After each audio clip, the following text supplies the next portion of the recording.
Hello, I'm Ken Gordon. And I'm Marie Jacquet. And we're sitting here in the blazing sunshine, daffodils, blue sky in Queen's Park in Glasgow. And we're observing a man walking on a slack line. Can that looks difficult, doesn't it? Can you do that? No. No, neither can I. Why are we in Queen's Park in Glasgow, Marie? We are in Queen's Park in Glasgow because it is very near Victoria Road, where we had the chance to interview this afternoon Angela, who is one of the founders of the Milk Cafe, which is a social enterprise. And Angela was very kind to give us some time because they were setting up in the background to make landscapes out of food. It was a children's art project, wasn't it, about making landscapes out of food. So that made us hungry. Yes, very hungry. And we had some lovely coffee. Yes, and they were so kind to give us some of their time because they were very busy this afternoon. Yeah. Here's Angela. Refugee. Voices. Scotland. My name is Angela and I'm from the Milk Cafe. We're based in Govanhill in the south side of Glasgow, and we're a social enterprise. What kind of people are you helping? We work with a lot of refugee and asylum seeker women. We also work with female migrants because Govanhill is a really transient area with different communities that live here. How many languages are spoken locally? The last count, 52 languages spoken in Govanhill. Wow, and what's the majority language? Romanian, at the moment Slovakian, Urdu, English. Wow, so I've heard you give English classes to the migrant women of the area? We do, well, we have two different classes. So we've got a big issue English class on a Monday morning. So we work with Glasgow ESO Forum and Big Issue to help with the vendors' personal development and English language skills. And we also do a free class on a Tuesday afternoon. So it's from 5 till 6, and it's not just for women, this one's actually open to everybody. What was the trigger for you to start this whole enterprise? What was it that really kicked it off for you? I started it with my best friend Gabby, and we graduated from our degrees and were looking for work to do, and we ended up teaching English. We went travelling for a couple of years, and when we came back to Glasgow, where we both studied, we were volunteering with Bridges programmes, and they help refugees and asylum seekers to get back into work. So through the volunteering that we did with them, we realised that there was a huge gap in provision for refugee and asylum seeker women. And some of the main problems that they face, challenges are integration, English language skills. The vast majority actually really want to start working as soon as they can to contribute to their community, and there's huge barriers to that. So we decided to come up with something that could challenge that, and this cafe model seemed like the best one to do it in. So apart from the English classes, what other projects do the Milk Cafe have? Quite a few. We're setting up at the moment for a sort of kids art group, so that runs every other Monday. On a Tuesday night after the English class, we've got a free art group for women only this time, so it runs from 6:30 till 8:30. On a Wednesday night, we've got a sewing group, so the girls come in and use the sewing machines. Before that, we have a kids club, so all the kids from the community come in and either do arts and craft projects or quizzes, homework help, that kind of thing. We've got an open mic night every second Friday, French and Spanish classes on a Thursday, and we do pop-up dinners quite a lot as well. So if new businesses or new ventures want to try and experiment with an idea, we give them the space to use. In terms of classes, have you any room for more classes? It's sounding like you're pretty full. Yeah, we've got a full timetable, but what we tend to do is run them on rotation. So previously we had a pottery workshop going, and we had a feminist discussion group and a book club, and they just sort of run a course and we'll stop them, depending on seasons as well, because the book club was really popular over winter, but it's coming into spring now and people are being more active and doing nicer things. So at the moment we've got a full timetable, but we're always open to suggestions. Oh, and I should say that's the noise in the background. That's the kids' art class being set up. Yeah. I think they're making landscapes out of food today, so experimenting with jellies and kind of different textures and then eating them. How long have you been running? Just over 18 months now. Clearly your agenda, your programme is huge. Yeah. And ever expanding. Yeah, it's going really well. We've had a really great sort of welcome from the community actually, and we've got a really steadily growing customer base, people that are sort of regular to the area and local to the area, and also folk that travel to come here, which is really nice. So no, it's going well. So most of your clients, are they from Govan Hill or do they come from... Most of our customers? Yes. I think probably from the local area, yeah, Govan Hill and around. And the people you support? Some from Govan Hill, some, a lot of refugees are housed in the north of the city. So that's been a bit of a problem because we pay for transport costs for any volunteers that come, but actually sometimes having to get sort of 3 buses across the city takes you over an hour to get here, to put in a shift to get home. So most of the volunteers that we have had have been from the local area or from Govan. Okay. And how many volunteers do you have? Oh, at the moment we've probably got 9 or 10 girls that actually volunteer with us in the kitchen. So we run a volunteer programme where girls can come in, learn skills in the kitchen, use the coffee machine, learn some cash handling, you know, customer service. But we also have volunteers that come in, like these lasses, to actually run the classes, or to teach English, or to help with the art group. So it's different opportunities for people. So all the classes you have are run by volunteers? Yeah, all the classes are run by volunteers and they're all free for the public. We're hoping soon to be able to pay the volunteers that run the classes, which would be nice. Do you find that the volunteers influence what you sell food-wise? Yeah, absolutely, which is one of the reasons that we wanted to set up the cafe model like we do. Yep. So the menu changes every day. We don't have like a card that we hand out, it's all on the chalkboard. And depending who's in and what they're interested in cooking, it gets put up on the menu. Wow. So it's really good. And cakes especially, because a lot of the girls are into baking, and it's a really, really nice opportunity to experiment with ingredients that you might not have access to at home because you've got a limited budget. So come down here, want to try a new recipe. If it doesn't work, it doesn't work. Just pack it in the bin and try another one. What's the most exciting and interesting cake you've seen recently? Exciting cake. Oh, we had a chai tea cake, which was nice. Yeah, chai spiced cake with like a honey drizzle dressing. It looked amazing. I did not make it. So do some of the volunteers cook things or dishes from home sometimes? Yeah, absolutely, yeah. We've got a French Moroccan girl who comes in and she doesn't particularly want to, but we're always like, can you make the tagine again, please? And we had a couple of Eritrean volunteers at the very beginning who would make injera. I don't know if you know what it is, No. but it's like a huge sourdough pancake, and it's savoury and kind of sour, and it's served with a really spicy tomato sauce. But the process for making it, it's like you have to start, it's basically like fermenting yeast in a bucket and leaving it covered, and then coming at it again 3 days later, and it's absolutely stinking because it's sour. And then you have to top it up with water, mix it, and put it on this huge like flat pan on the oven.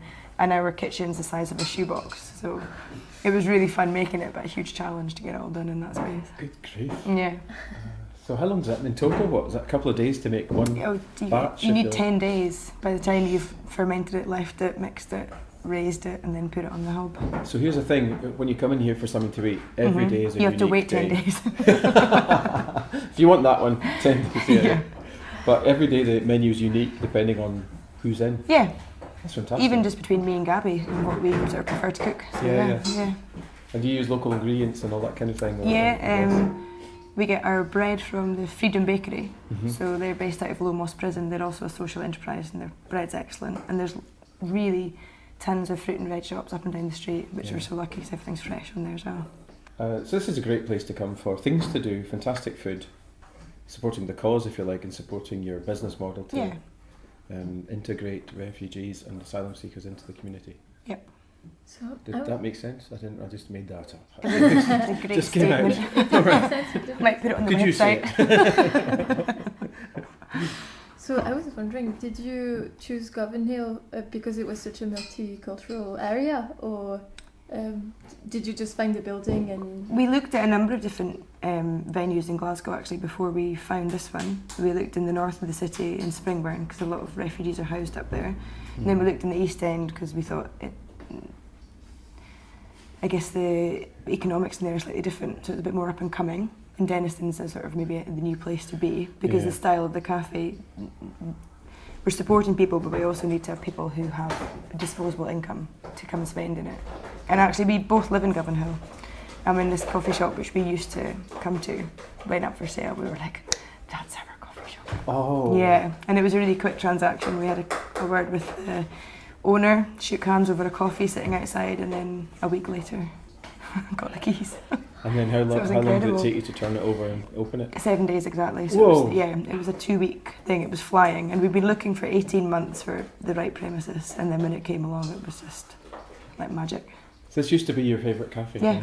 Wow, Yeah. beautiful. Yeah, nice. I know, it was really nice as well because it was a really community-based cafe before we got it. Yeah. And Rose, the previous owner, had sort of been really happy that we wanted to take it on and do what we were going to do with it and keep it within the community. She didn't want it to be like a Subway or something. So it's nice, yeah. That's great. So you knew you wanted to be a social enterprise, and you knew you wanted it to be a cafe from the start? Yeah, we set up the business in 2014 and we've got a sort of set of social aims that we narrowed down through our volunteering so that we knew we wanted to work with women, but we didn't know in which capacity exactly, and then our aims sort of fitted what we could do within the cafe.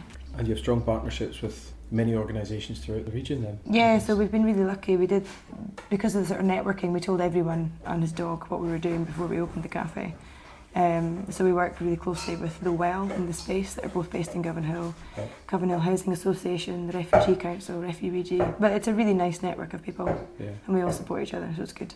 It's something we're finding is that every time we speak to someone, they They know suggest someone somebody else to speak to. Yeah, Yeah. yeah. So you and at Social Bites suggested a few more, and you know, it's we're learning all the time. Yeah. Have you Um, spoken to Matt at Freedom Bakery? No. Make him your next target. Matt at Freedom Bakery. Yep. Matt at Freedom Bakery, right? Would you mind talking again about your the partnership you had with Refugee with the letters? Yeah, we really admire what Refugee do, and when we saw the letters to locals, we decided to encourage folk to come in and do it. So we put on our A board outside. If you come in, you'll get a cup of tea or a coffee for free as long as you write a letter to welcome a refugee. And it was really, really nice. Folk were coming in that we wouldn't have expected to be getting involved in that kind of project. And the card was free, gave them a pen and a coffee. And some of the letters were so beautiful. It was really nice. Yeah. Yeah, and Yeah. also some people who didn't have a clue what it was. So I think it was really good kind of press for what Refugee were doing as well.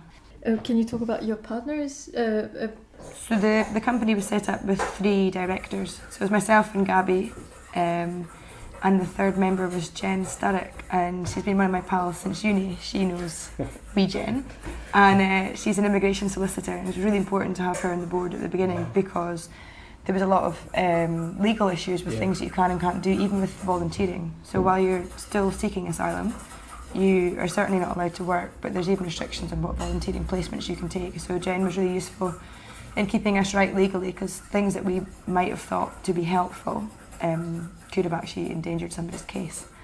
So you know, you think you can give somebody tips because it's not cash, but you really can't. So little details like that we were to be sure to keep on the right side of the law for them. Yeah. Yeah, so as not to cause any more trouble than unnecessary. More about Gabby? No. Yes, what about Gabby? What about Gabby? She's my best friend. When we opened the company, we lived together. So we were working together sort of 70 hours a week and then going home together. So it was a bit intense, but it was Yeah. absolutely wonderful. And I wouldn't do it with anybody else. She's great. She's really good with the kids and the volunteers, and she's really creative. So everything that you see in the cafe is probably down to Gabby. So you and Gabby, you were travelling together We were. to start with, yeah. Yeah, we were teaching English and travelling around in South America. Mm-hmm. So it was nice. She lived in Colombia and I was up in Mexico. Okay. Yeah. And so, but you met before? So you Yes, we met in Glasgow. Gabby and I met in Glasgow. We studied the same degree but at a different time, and then we met working as waitresses years afterwards. And so that's when you were in South America that you got to think about... Yeah, we worked together in the restaurant. Really enjoyed it, but decided we wanted to do something a bit more while we could, so went off travelling. And when we were there, thinking about what we were going to do when we came home, and came up with this. And we thought we'd invented the idea of social enterprise. Turned out we hadn't. It was like, imagine we could have a cafe and a business where we offered training and free classes and all the money went back into the business. Be really social, but we'd still make money. Oh yeah, that's a thing. It's nice that you thought you'd invent Yeah, it. yeah. And you've got your own unique mix here. Whatever it is, it's unique. Yes, Yeah? indeed it is, yeah. If people listening to this are interested by Milk Cafe, what should they do? I mean, the best thing you can do is just come down and be a customer and Yeah. get involved in some of the classes and workshops, and just sort of be here and be involved in the community. Yeah, because we're a social enterprise, we can't accept donations and we don't fundraise. What we do is our business. So that's Yeah. the best way to get involved. And get in touch with you through your website. Yeah, through the website, through Facebook, Twitter, all the usuals. Yeah. That's great. Well, thank you very much for making time thank to you very speak much to for us. having me. And for a lovely coffee as well. You're very welcome. Refugee, Refugee. Voices, Scotland. So this was Angela from the Milk Cafe on Victoria Road in Govan Hill in Glasgow, and we are still in Queen's Park observing the slackline guy with a hat on. Indeed, you have to slackline with a hat on apparently. If you want to find out more about Milk Cafe, go and see them. Check them out, get down to those workshops and the events that they hold. There's a fantastic range of things that happen there. It's a fantastic community resource and the food is amazing and changes every day. So get in touch with them. You can find them on the internet on their website, you can find them on Twitter and all the usual Facebook and places like that. And thank you very much for listening to our second podcast. And goodbye from sunny Queen's Park in Glasgow. Goodbye.